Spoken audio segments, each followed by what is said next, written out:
News again out of Vancouver today as president and head of hockey operations, Jim Rutherford, spoke to Gary Mason, the British Columbia columnist for the Globe and Mail newspaper, and basically said in public what we all knew in private, which is there is a rift between J.T. Miller and Elias Pettersson, and that they cannot solve it. In short, as you see the quote that we posted here, they've tried and thought they've had it fixed, but it doesn't go away, comes back. I like the word, it festers again. That's a perfect way to describe a distraction like this.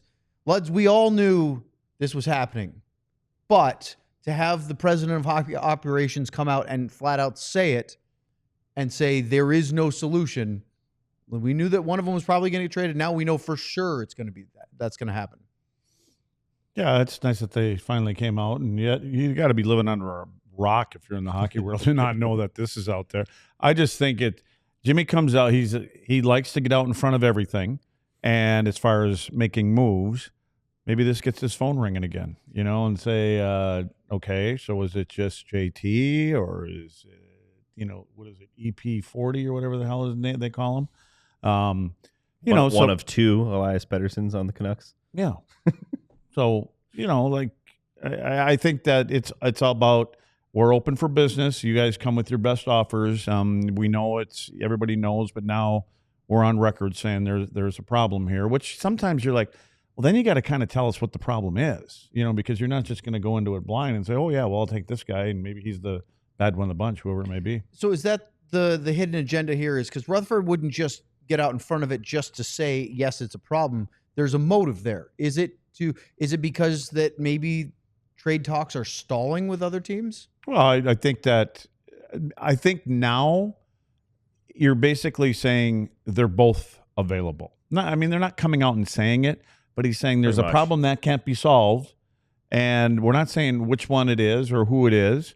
So, everybody knows that JT Miller, he's been paraded all over the NHL here in the last couple months. So, but there hasn't been that much being said about the other guy being available, which maybe he's not, but at least people are going to ask. And again, unless your name is Mario, Sid, or Gretz, everybody can be moved. Even Gretz, Gretz. Yeah. So I would say that they're open for business, and if there's something that's intriguing to them, you got to do what you guys feel is best for your organization. Do you think, because the one thing I get confused about when this type of comment happens is, doesn't this feel like it would lower their value?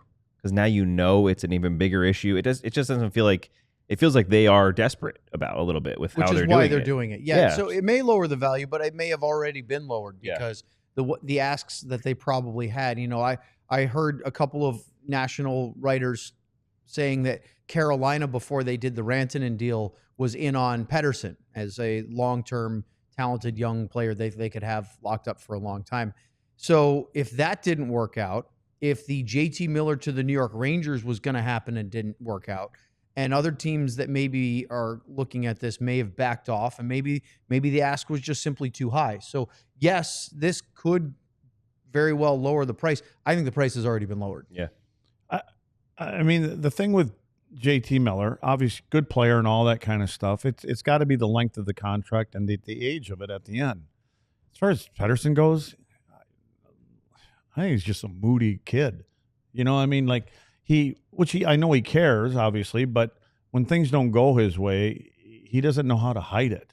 And so I'd just be concerned on both of them. What are you getting? And maybe I would say the upside for me is in the Pettersson kid. I would think, but again, if he's got other things that affect his game when they aren't going the right way, is that infectious for your room? Finding the right fit is key. I think he's a superstar, Pettersson, and I'm not saying this just because we're in Dallas. He could benefit from a lower level market like a Dallas or somewhere where he's not getting so much, because he did fold under that media attention last year. There's so many players that are really good players, and you're right. Like it's the pressure of a certain market, New York, and then I wouldn't say any Canadian team, but Winnipeg may be one that flies under the radar a little bit. But you're under the microscope pretty much. The last thing I wanted to bring up about what Rutherford said was it wasn't just that it's a unsolvable problem, but that he said it can be really tough on a franchise, not only present, but into the future when you're planning on peaking this team into a contending team, and then you find out that that's not going to happen. And it's their two superstars, and they cannot get this, and now they need a new plan. I just wonder, how are you? What is it? Who is it? Is there one guy that's more at fault than the other? And if you find that out, how does the price stay up there? Because if you've got a tight-knit group and you've got a team that's, you're bringing in either one of those players because, especially for Miller, that you're on the cusp of winning the championship, right? But now you've got to worry about your locker room.